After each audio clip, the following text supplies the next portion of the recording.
What would you do if your 13-year-old child was arrested for murder at dawn? Today, we're going to dive into a story that challenges everything we think we know about guilt, innocence, and the fragile line between them. The story begins at 6 o'clock in the morning.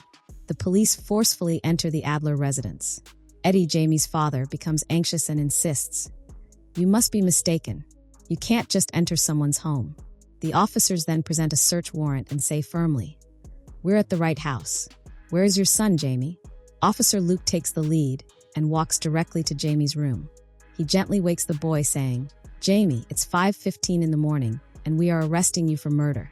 The officers ask Jamie if he has any weapons or sharp objects on him and instruct him to hand them over. Jamie gets out of bed, and it's clear his pants are wet. Luke turns to Eddie and asks, "Should I call your dad?" Eddie steps in to help his son change clothes. Meanwhile, the police begin to search the entire house, looking for evidence. Officer Miller informs the family, "We've arrested your son on a murder charge." As Jamie is taken to the squad car, he keeps shouting, "Dad! Dad!" At the police station, Jamie is brought before the sergeant. The officers explain to the sergeant, "He's only 13 years old, and we've arrested him for murder." The sergeant speaks to Jamie, saying, "It doesn't matter to me right now whether you committed the crime or not. I'm going to ask you a few questions, and you must answer truthfully. Do you know your rights? Do you have a lawyer, or should we appoint one for you?" Jamie calls out to his dad for guidance. The sergeant informs him, "Jamie, you are officially in detention, which means the police can now interrogate you about the case."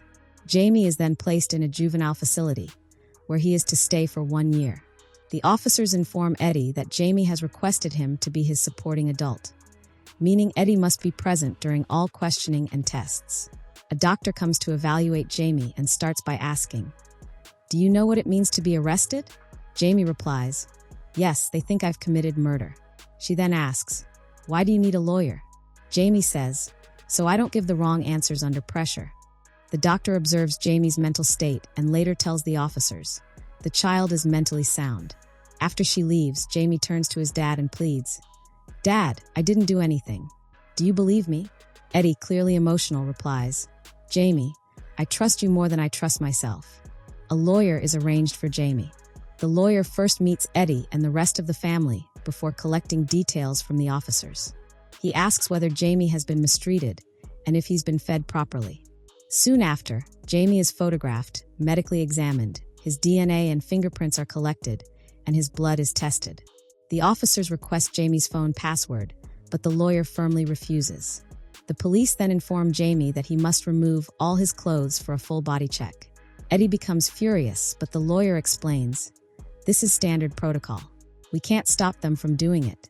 Everyone turns away while Jamie is stripped in front of his father, checked for injuries, and then given clean clothes to wear.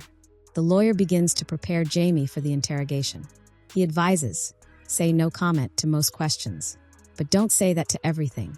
Only answer questions with simple, direct answers. For anything based on speculation, say no comment. Your father and I will be there the whole time. No one can pressure you."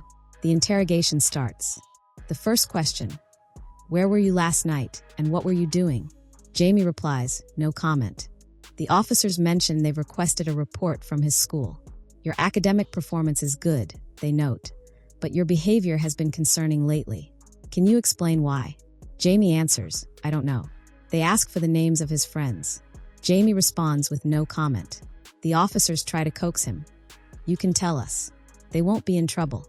Jamie responds bitterly, "After what you did to me, I won't tell you anything." The officers showed Jamie some explicit photos from his Instagram that had received many likes and comments. They ask, "Do you find girls like this attractive?" Jamie says yes. They follow up, "Would you want a friend like that?" Jamie replies, "No, they're all much older than me." Next, Jamie is shown pictures of his actual friends from his Instagram, and this time, he gives their names. When asked what they do for fun, Jamie says, "We play games outside." The officer presses, "Were you playing with them last night?" Jamie replies, "No comment." The officers explain why they suspect him. Though Jamie's clothes weren't found at the crime scene, a pair of expensive shoes with blood on them were.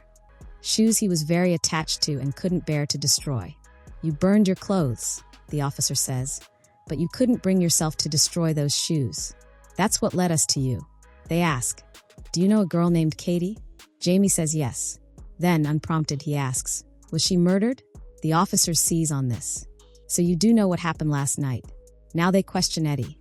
Where were you last night? Eddie says, I was on duty all night, and when I came home this morning you arrived. Then comes the direct question to Jamie. Did you kill Katie?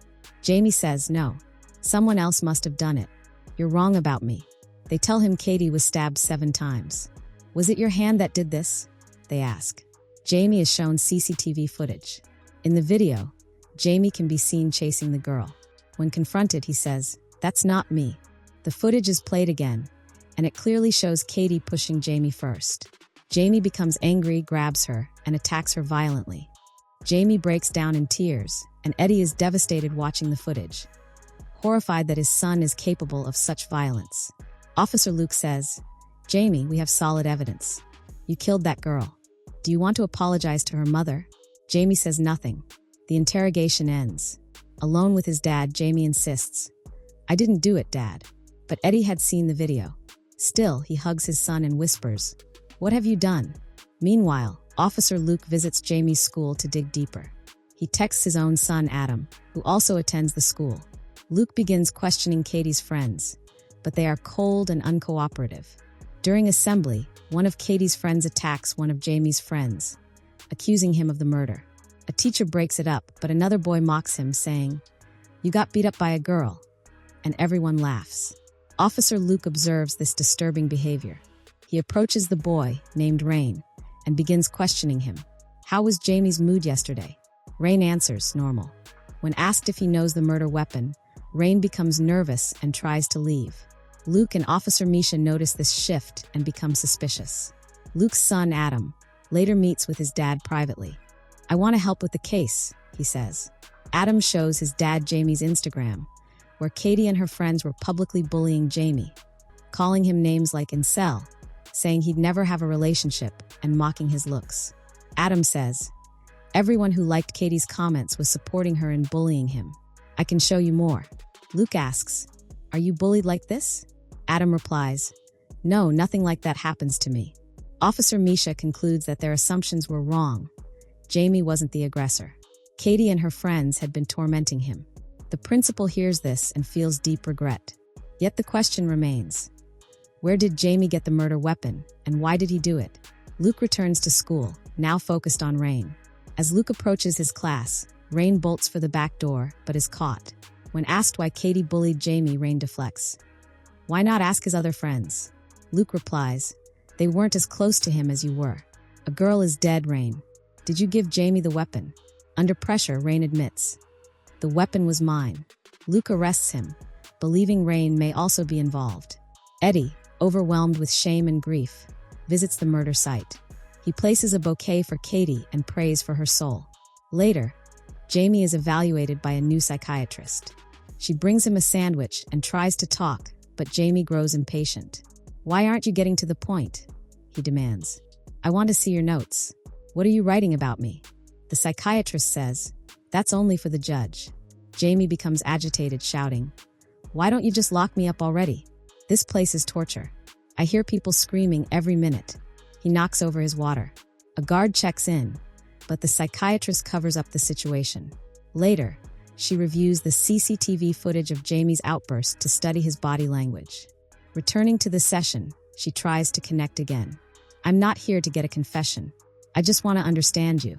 She asks about his father's relationship with his mother. Jamie answers, he has nothing to do with this. Then she asks, do any girls like you? Jamie snaps, girls don't even want to come near me because I'm ugly. The psychiatrist replies, and how does that make you feel? Jamie, hurt, says, you shouldn't ask that. You should have said, no, that's not true. You are special. You talk like robots. Do you even know what it's like to be ugly? He says the previous psychiatrist was better because at least he tried to understand. The current one explains that the judge needs evaluations from 2 professionals. Jamie becomes aggressive again, shouting until a guard comes in to restrain him. Once he calms down, she continues, you said kids at school bullied you and your 2 friends. They spat on you, beat you. Is it true? Jamie confirms. She brings up Jamie's Instagram, where he had posted model pictures, hoping girls would like him. He denies this, but she shows him Katie's bullying comments. He admits, "She only did this to me because I'm ugly." When asked how he responded to Katie, Jamie grows defensive. "You think that's me in the video? It could be fake. I didn't kill her. I should've. I thought about it, but I didn't." The psychiatrist advises Jamie to get mental health treatment. As she leaves, Jamie asks, "What do you think of me? Do you like me?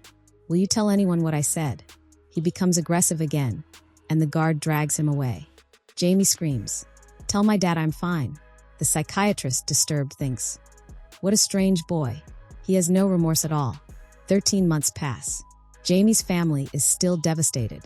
It's Eddie's birthday, but there's no joy. He receives a card from his father with £5 and a drawing from Jamie. Then his daughter runs in saying, "Someone wrote knots on our car."